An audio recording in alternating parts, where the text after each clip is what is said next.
여러분 안녕하십니까? 뉴스 더 개벽입니다. 세계 곳곳에서 발생한 개벽 뉴스 알려드립니다. 이스라엘 북부 하이파 중심부, 평범한 지하 주차장처럼 보이는 공간 안에는 전혀 다른 세계가 숨어 있습니다.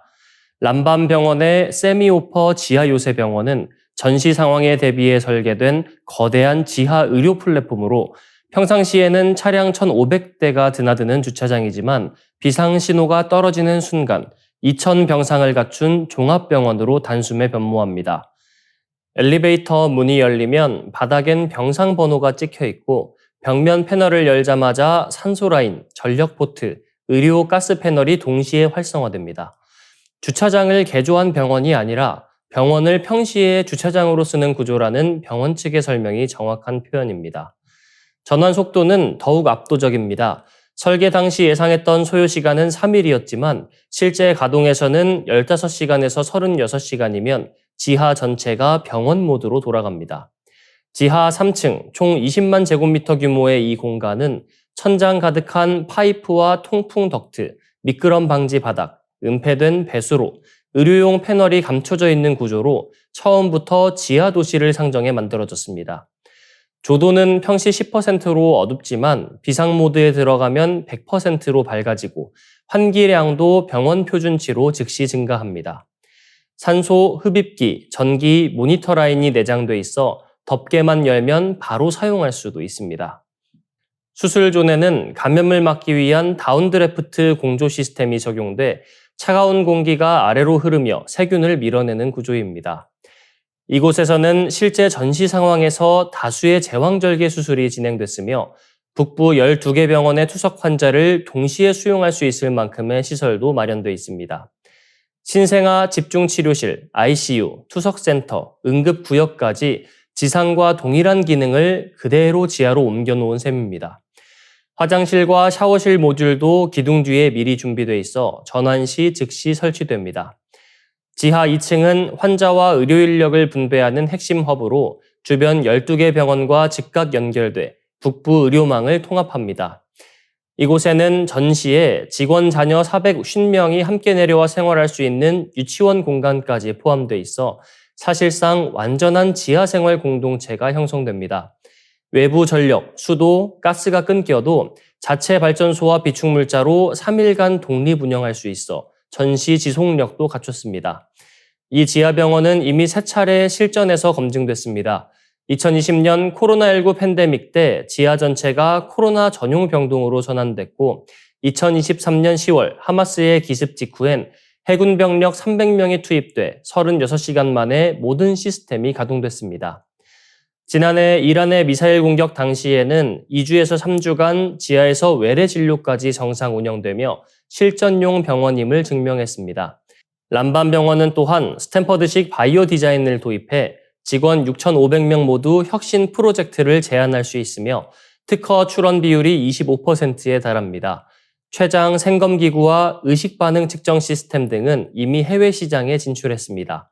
1894년 십자군 수도원에서 출발한 이 병원은 전쟁과 위기 속에서 기능을 확장하며 이제는 전쟁 속에서도 생명을 유지하는 마지막 공간으로 자리 잡았습니다.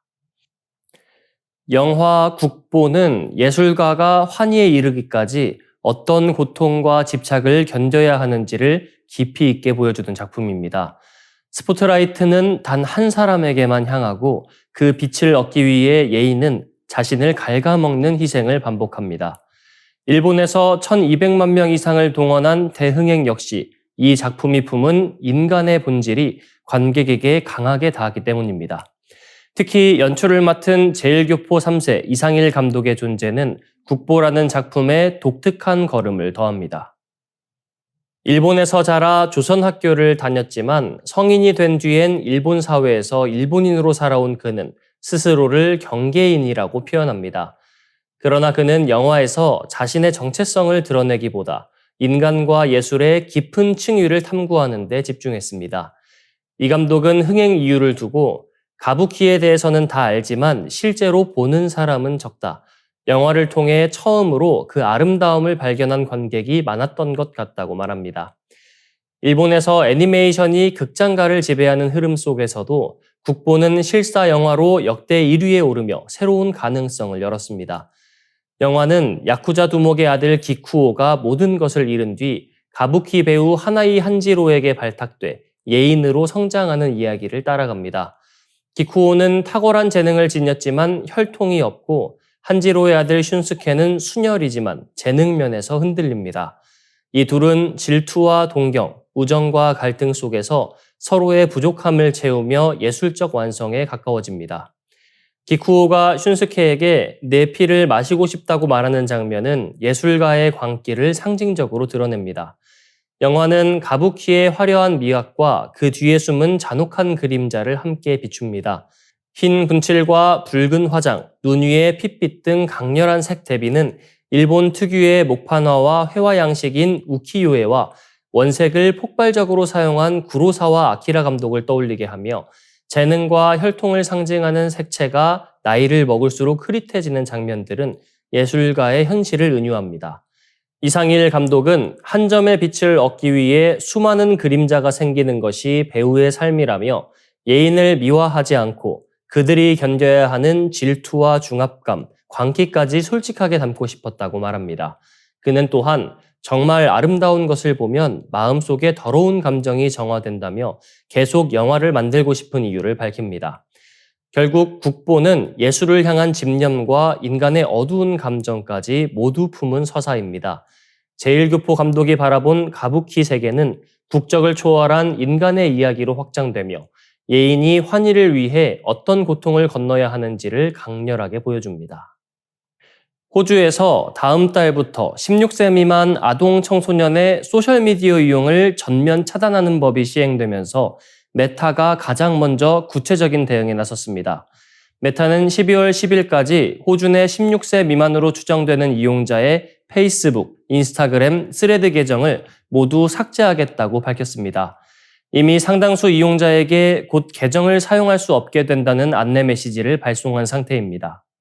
계정은 영구 삭제가 아니라 일시 폐쇄 형태이며 이용자가 만 16세가 되면 기존 계정을 다시 되살릴 수 있도록 조치했습니다.